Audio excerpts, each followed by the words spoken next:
Joyful are those who have the God of Israel as their helper, whose hope is in the Lord their God. I just felt like nobody cared about me. I felt like I wasn't important. I was in a toxic situation, dealing with exes from back home. I was getting cheated on. What's going on? I know that I feel depressed, and I know that I feel sad, and I know that I'm not happy. I'm just gonna drink. I'm just gonna smoke. Like, it was so bad that I was spending almost $300 like every 2 weeks smoking. I don't care. I really don't care if y'all judge me. I really don't care, because a lot of y'all going through the same thing. Y'all just not bold enough to come up and say it. But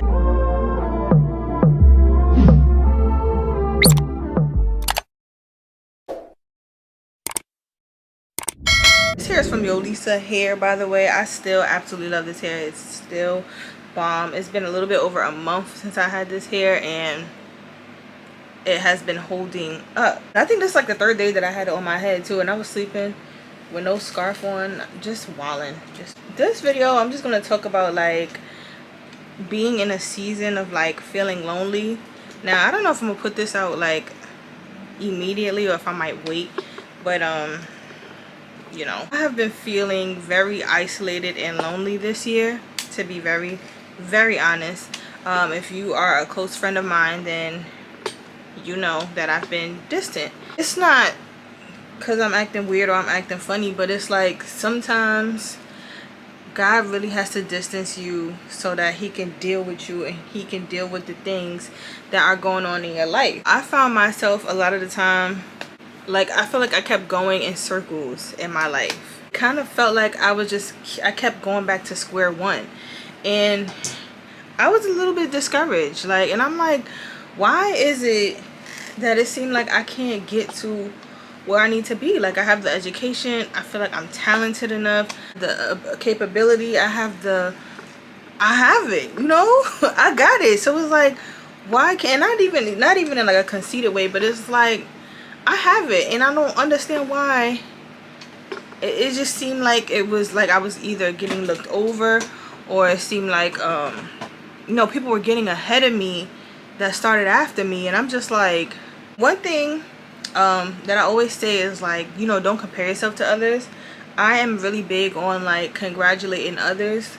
I have seen people get what I wanted, and I don't be like, oh, she got it but not me. Like, you don't want to have that attitude, because when I get what God blesses me with, I want people to be happy for me. I want people to applaud for me. I don't want nobody to be hating like, oh well, why her and not me? Like, you don't ever want to have that attitude. That is not cute. Every time when something happens for someone else, I applaud for them. Like, people around me were getting promotions, people around me were getting new jobs. From the last day that I went into like a physical location to work at my job, which I was working at Apple at the time, the last day that I went into work was Christmas Eve. After Christmas Eve, I did not return back to work. 2022, like, I wasn't physically working for someone else. Almost, it's been like 8 months, let's say, because I got to work in this month. Pretty much been home, y'all. Like, I've been home, and it's so weird because you know how a lot of people felt isolated and stuff during quarantine. Like, I did not feel like that, because for one, I was in Atlanta and we was outside. Like, quote, yo, when I tell you 2020 was like a year that I don't even be outside like that, but that was the year that I was outside. My friends was flying in and out. We was flying places, going like planning random weekend trips to other places, like just traveling and doing it up. And I'm like, quarantine, COVID, yeah, okay. Yeah, alright. Like, we was outside. Of course I felt lonely at times, living in Atlanta. My friends live in different states. I definitely have friends in Atlanta, but I wasn't really into the nightlife in Atlanta. I didn't really want to go out all the time, like to the club and stuff like that. So I would just be home. I feel like this has been like a mini quarantine, low-key. Like, I've been in my house. And I have not been, like, I haven't traveled. The last time I traveled was when I went to Puerto Rico for my birthday last year, and my birthday about to be coming up again. So now just imagine a person who likes to travel. Like, I really like traveling, and I haven't been able to travel. But I was just used to, you know, being able to pay my bills, having a job, having income to be able to pay the bills and stuff like that. So when all of that slowed down for me, and you know, I wasn't able to shop, I wasn't able to go out, I wasn't able to travel, I wasn't able to buy makeup, to even make new content. That's why my content kind of slowed up, because I'm like, what am I even gonna show y'all? It was just really hard for me. Like, it was a hard transition for me to really, I just felt like God really, he literally just picked me up and was like, yeah, okay, let me sit you down for a couple months. In that time, like, you know, I definitely got closer to God, and it was very, very, very important that I had took that time out. And now I look back at it and I'm like, God was really doing something, because I had a lot going on in my life, y'all, and didn't even know it. Like, of course I knew it, I was running from it. And I remember back in 2019, right before I moved to Atlanta, I was still living in Virginia, I said to myself, like, I feel like I'm running from something.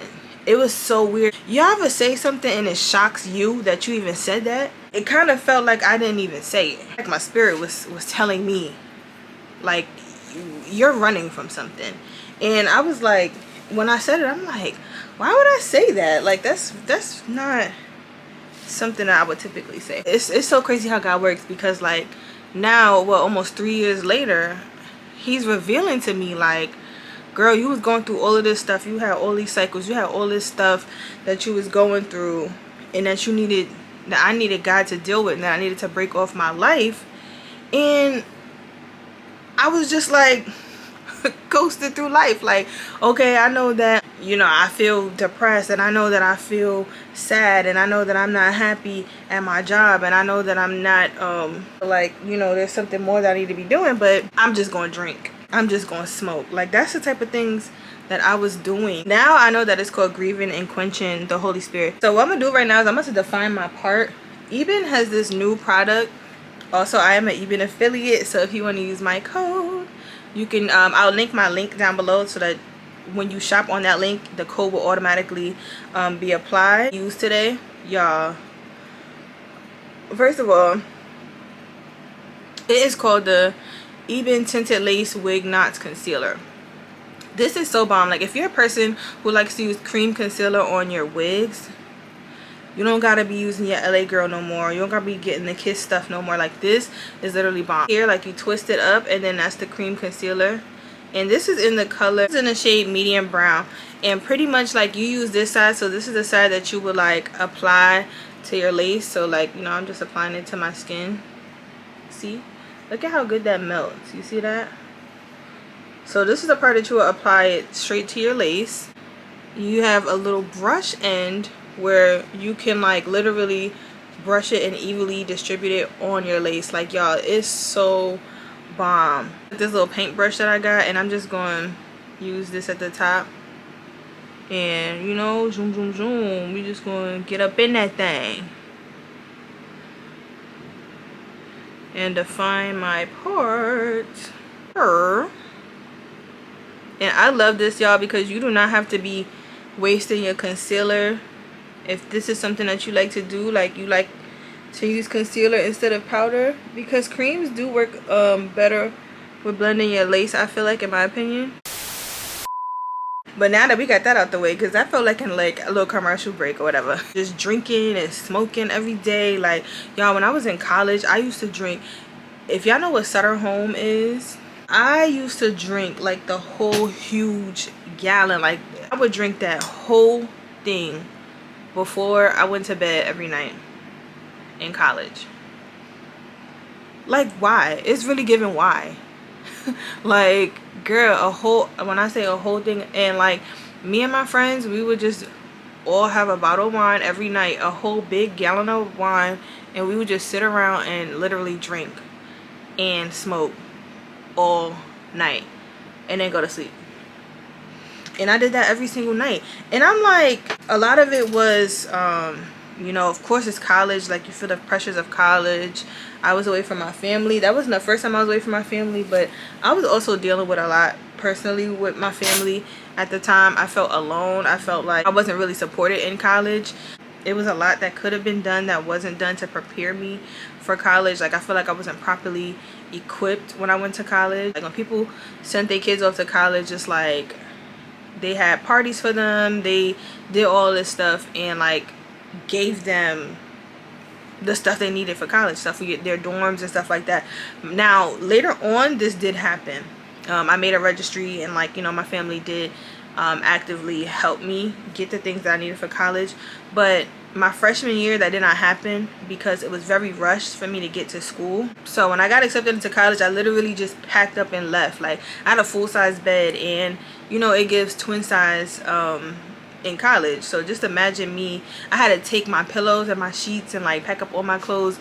Pretty much I had to pack up everything that I already had in my room to bring with me to college, just so that I can have something. And that's not to down my family or anything. It's just, that's how it was, you know. We didn't have enough time to get the things that I needed. But then later on, as time went by, I felt like people kind of just forgot about me. I would work on things a lot by myself, and the mentality that my family had was like, Imani's always good, Imani always has money, Imani will make money somehow. And it was true, but it made me feel like, damn, but sometimes I need help. I need help sometimes. Like, I was like 17, I think, when I went to college. Or was I 16? No, I think I was 17 when I went to college. So I'm like, I'm only 17. I'm trying to figure this out by myself. Like, I know I carry myself in a very mature way, but I still need help. Like, I'm not this woman that y'all think that I am, you know, not yet. That really kind of affected me in school, and I just felt like nobody cared about me. I felt like I wasn't important. And then I was so far away, and then it was stuff that was happening in school. Like, I was in a toxic situation. I was dealing with stuff from back home that was like toxic. I was dealing with, you know, exes from back home. I was getting cheated on. Y'all, it was it was a lot going on. I didn't know how to deal with it, and I didn't feel like there wasn't anybody in my family that I felt like I could call up and talk to these things about, because quite frankly, in my family, we don't talk to each other that way, you know. We don't sit down and say, oh, how was your day, or how, you know, we don't do that, which is something that we really need to do. We need to fix, which we need to work on our communication. But we don't do that. We don't ask each other like, are you okay? How did you feel about certain situations? How did you feel when this and this happened? Like, it just, we don't do that. And I feel like that happens in a lot of black families, where it's like we just don't communicate. There's just so much going on, and you know, as black people, we do experience a lot of trauma that everybody's just focused on their own trauma, that we don't even sit back to say, okay, are you okay? And I've done that too.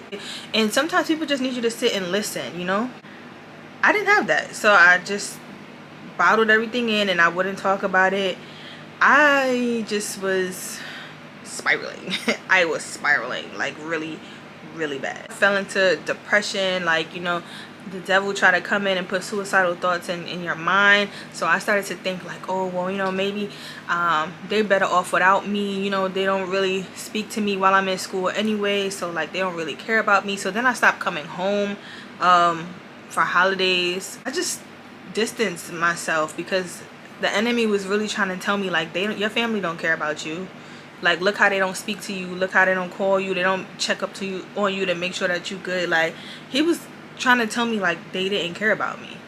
And y'all, I was ignorant to it, so I was believing it. I fell into drinking, I fell into smoking, and y'all, like, it was so bad that I was spending almost $300 like every 2 weeks smoking. I moved to Atlanta, I stopped smoking. Like, I really was smoking in Virginia, you know, like that was just what was around me a lot of the time. And I was introduced to it through I don't want to really say who it is, because y'all gonna know who it is, but I was introduced to it through somebody that I was hanging with, and it wasn't like peer pressure, but it was just like passed it to me, and I was just like, whatever, and I just did it or whatever. But that turned into a habit that I had for like 5 years. And a lot of people don't even know that. A lot of people don't even know that I was smoking that heavily. And when I say like I was like, it was really bad. Like I used to smoke to go to class. I used to smoke to go to grocery store. Like anytime when I was home and I had to leave, I would smoke before I left. It was that bad. Only time I wouldn't smoke is if I was going to church, because I was like, I was a little far gone, but I wasn't that far gone. So I was like, no, no, no, no. What the enemy was telling me was like, oh, you need to smoke because that's what helps you sleep, because I had like insomnia. So he was telling me like, well, you have to smoke, because how you going to sleep tonight if you don't smoke and drink a bottle of wine or a glass of wine? So I'm like, yeah, like I have to, like, you know. And at a certain point, y'all, I started to get fed up with myself, and I was like, I need to stop smoking. Like, I'm like, I just need to stop. I don't know, I don't like how it made me feel. Like I would feel paranoid. I would be outside and I'd be looking around thinking people chasing me and stuff, like literally paranoid. And I started to learn that when you do drugs, people don't like when I say drugs, when I like equate weed and with drugs, but I mean, like, is it not a drug? Anyway, when you smoke, when you do drugs, any kind of drug, it does open up doors, y'all. It opens up doors for the enemy to come in and attack your life. And he was attacking my life. I was having anxiety attacks, y'all. I ain't ever had an anxiety attack in my life. And Barb is my witness. I would call her right now and like be like, Barb, remember that time? Me and Barb, I was starting a new job working with Barb, and we was at a meeting, and I literally left the meeting and like was in the car, and I just started panicking and I was crying hysterically. And we was on the side of, like, she had to pull off on the side of the road, and I was throwing up beside the car, and she's like, what's going on? So she's looking at my phone and she was like, what happened? Did somebody pass away or something? I'm like, no, I don't know what the heck is going on with me. And I was literally having an anxiety attack. I ain't like that, y'all. I ain't like that. I remember one night I was sleeping in my room, and I felt like somebody was like standing next to my bed. And I was like, so I turned the lights on, and I was just like, and I'm laying there, and I just kept feeling like someone was standing like over me. Like if you're laying down in your bed, like someone was at the side of my bed, like standing over me, like looking over me. And I'm like, bro, I'm bugging. Out of nowhere, y'all, I started feeling like these really sharp pains in my side. Like felt like someone was stabbing me over and over and over and over and over. And I was like, God, I don't know what's going on. I was like, God, I don't know what's going on, but save me. Like, I need you to save me, please. I need you to save me. Help me, please. I prayed, and I stayed up that night. Like, I stayed up because, like, I could not go back to sleep. Like, I literally, like, it was so real. Like, it was so real. And I just kept feeling like, what is this presence in my room? Like, you know, bada boom, got some anointing oil. I had to pray over my room, and I called one of the intercessors of my church, which is she's always like a really good family friend of ours. And I was like, please, like, I need you. I told her what happened, and she was like, she didn't know, you know. I was started to confess to her, and I'm like, you know, I've been smoking, I've been drinking for all these years, and nobody knows. And I was ashamed. I didn't want to tell nobody because I didn't want nobody to think of me like lowly, because my thing is, nobody would have known, because I was still getting good grades in school. I was still holding jobs, you know. I was still functioning normally. Nobody knew I was dealing with depression. Nobody knew I was dealing with suicidal thoughts, unless you saw me. Like, it was a couple of my friends who saw me like break down, and they were like, Imani, like, this is not okay. And after I would break down, I would just be like, whew, all right, y'all, like, yeah, that was just, you know, I was just being emotional. So like, yeah, I'm good now. And it, like, my friends are really looking at me like, that's not just you know, being emotional. One thing about it that I can attest to is that God will literally change your appetite. So just to back up a little bit, when I wanted to stop smoking, and it was so hard for me to stop smoking, y'all. Like, it was so hard. And I would say, like, I'm not addicted, but baby, when I didn't smoke, I was angry. I was like irritated. Like, why do I even feel like this? Like, that's not even cool. Like, it's giving very much like, I don't need it. I don't need it. I definitely don't need it. I need it! I don't like that. So I started to realize, like, I'm like, I really want to stop smoking. So one day I like said it to God, like, God, please take the taste of weed off my mouth. Like, I don't even want to have a taste for it no more. I don't even want to have an appetite for that anymore. y'all. And it wasn't like instant, like, oh, magically, like, no, it wasn't instant like that. I had, you know, I had already my stuff, my little stash, and of course I was smoked every night. I had 2 jobs, y'all. I was so tired. Like, I had 2 jobs, and I could, like, I needed to go to sleep so that I can wake up early in the morning to go to one job. I was working a full-time and a part-time job, so I was like, I was tired. And the jobs that I was working at, it was a high level of stress. So I was really smoking a lot, like a lot. You know, I had my stash left over, and it was sitting there for a while. And the guy, he even called me. He was like, "Yo, like, I haven't heard from you in a minute. Like, you good?" And I'm like, "Yeah, I'm good. I don't want no. I'm good. Like, I don't need to meet up with you." Yo, I can't believe that I'm really talking about this right now. But I'm just like, I don't need to meet up with you. Like, I'm good. It's about like 2 weeks have passed, and I still had my stash there. And I'm like, oh, like, I would look at it, and I would go, and you know, and then when I would go to smoke, I'd be like, I would literally take like 2 puffs, and I'd be like, I would put it down. I'm like, I don't want to smoke this. Like, I'm gonna hold you. When I asked God to take the taste off my mouth, not saying I didn't think he was gonna do it, because God can do all things, but again, this was like my spirit speaking out. And I was just like, because after I said it, I'm like, my flesh was like, girl, you really think you about to stop smoking? Like, we already tried this. You know, you would go a week or two, and then you would fold. And like, this is really the discussion that was going on between my flesh and my spirit. Like, and I'm just like, whoo, this is like, my spirit was like, God, we need you, and come save us expeditiously. Y'all, this feels like such a relief. I just want to take a pause and say, like, this really does feel like a relief, and I'm like dumping this on y'all. Sorry if I'm dumping, but I really hope that this helps somebody. Like, a lot of people be wanting to stop smoking, they really feel like they can't. And when I be saying, like, pray about it, they be like, ugh. I'm not saying that on a, like, I'm saying it because I been through that. Like, I was smoking I don't even want to tell you how much I was smoking, because but I've been through that, y'all. Like, I've been through it. It's been 2 weeks, and I still have what he had left over. This man done came to my door now, my front door. I was living in Atlanta. He came to my front door and knocked on my door and was like, hey, I got this for you. And it was raining, pouring down rain, and he was like, I got it for you. You need it? And I'm like, no, I still got some left over. Like, I don't need no more. He was like, no, just take it just in case, because, you know, I'm gonna be on vacation and stuff. And I'm like, why is this man trying to force me to, like, I'm like, no, bro, I'm good. Like, I'm good. I don't need it. And he's like, no, like, come on, like, I'll light you up real quick, and I'm just like, so I'm just like, whatever. And I bought it. I don't know why I bought it, because that was very dumb of me. You, are you dumb? But I just bought it, and I was like, well, whatever. If just in case, if I do want it, then I'll have it.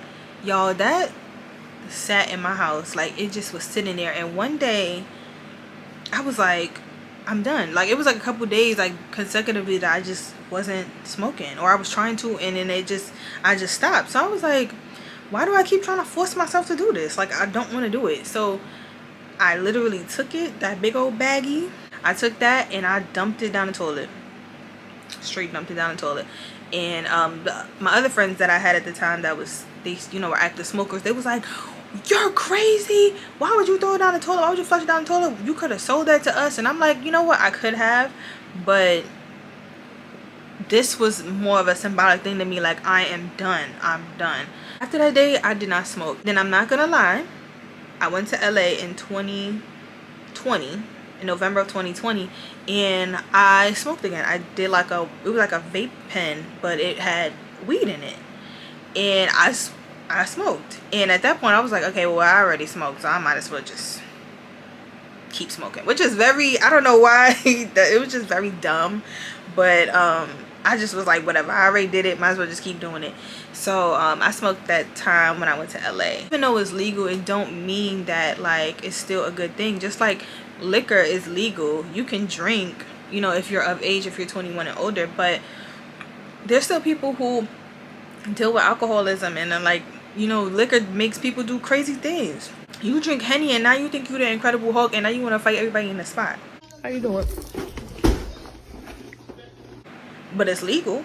But that don't mean that it's, like, the best thing for you. You know what I'm saying? From that day, when I had that attack on my life, which I've, later learned that was the enemy attacking my life, and I opened up so many doorways for him to come and attack my life because I was doing stuff I wasn't supposed to be doing. I was drinking, I was smoking, I was sneaky linking, and y'all know, like, it don't give that. Like, this culture gives, oh, sneaky link, blah blah blah.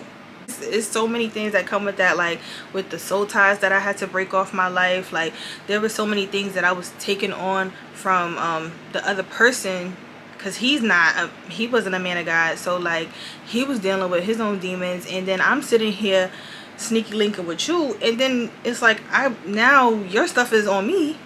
I would be with him, and then after I would be with him, I would go home and I'll be in the shower, and y'all, I would literally start bawling out, crying, like feeling depressed and sad. And I'm like, what is going on? And I didn't know. It was whatever old boy was dealing with, which is why God be telling us not to be dabbling in them type of things, and don't be sneaky linking and stuff, and to wait till marriage, because that is something that like literally joins you to people.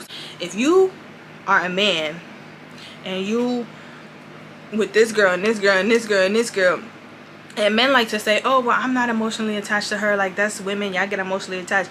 It don't matter if you emotionally attached or not. If that girl is a little crazy and cuckoo on her head, and she dealing with stuff, and you know she got stuff going on in her life, you sleep with her, a fragment of her is now stuck to you. If you believe it or if you don't believe it, once you sleeping with that girl, a piece of her is now stuck to you, and now you're carrying a piece of her.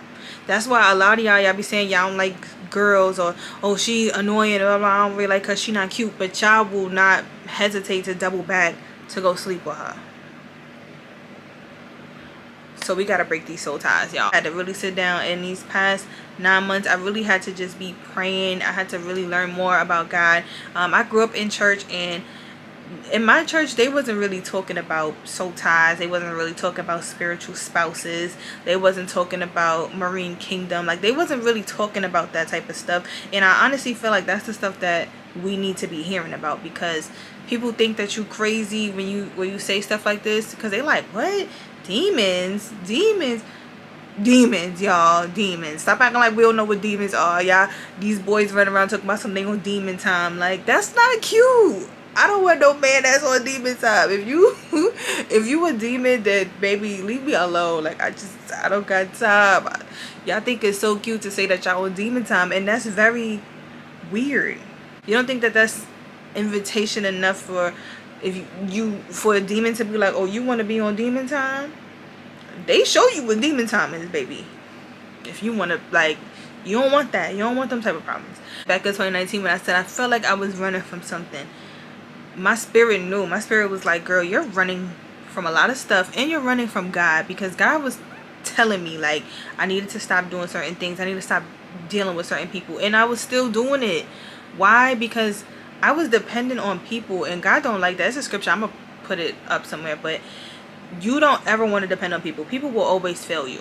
Don't ever trust a human so much that you put in what they say over what God said. If someone ever says something to you, preaches a word to you, prophesy over you or something, you always want to, be like, okay, cool, but you always want to take it to God to get confirmation, because you don't want to be trusting a human or your spiritual mother, your spiritual father so much that you're not even listening to the voice of God, because they are human.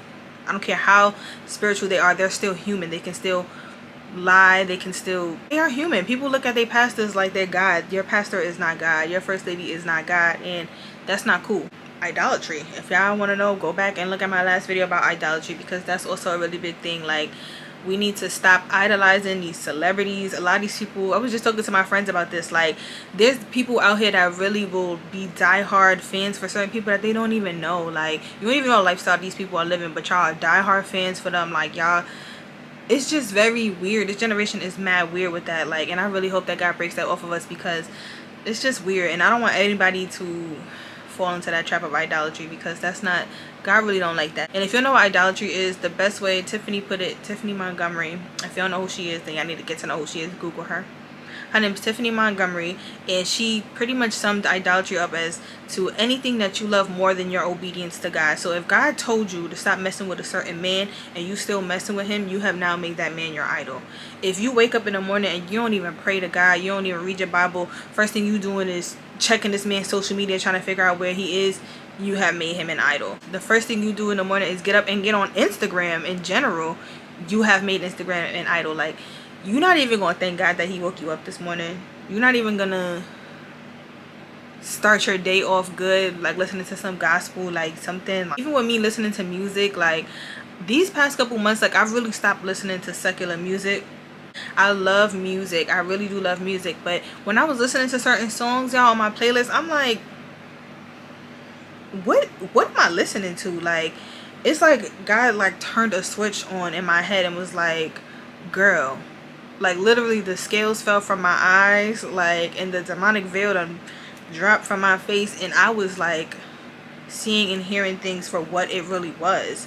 So I had to thank God for that. Wow, it's about to be 2 years, y'all, that I have not smoked. I've been around people that smoke and I don't even have a taste for it. Like, I be chilling. And that's why I thank God, because God really will transform you. He will transform your appetite. He'll transform your mind. Like, yeah, this is my testimony. Like, I hope that this helped y'all. Being lonely is not always a bad thing. Like, God really used this time to work on me, and I'm very, very appreciative of it, because he cleaned me up. He helped me to realize certain things and patterns in my life that was not cool. And hopefully with me going through this and me sharing it with you all, that if you guys have a similar battle like I had, then hit me up. We could talk about it. I'm here. Like, I am not ashamed to say the things that I went through. Like, it doesn't make you less than. It doesn't make you, I am still a very talented person. I still am a hardworking person. Like, it doesn't degrade you, and the best thing about God is that you don't have to be all the way together. You don't have to have your stuff all the way together. I was still in my brokenness when I cried out to God, and he saved me.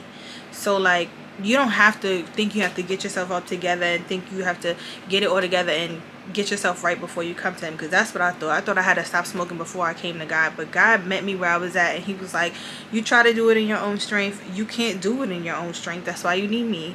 And he saved me. Like, he helped me. Like, so I don't know who that was for, but don't think that you have to clean yourself up to go and make yourself presentable to God. God wants you just as you are, broken, so that he can put you back together again.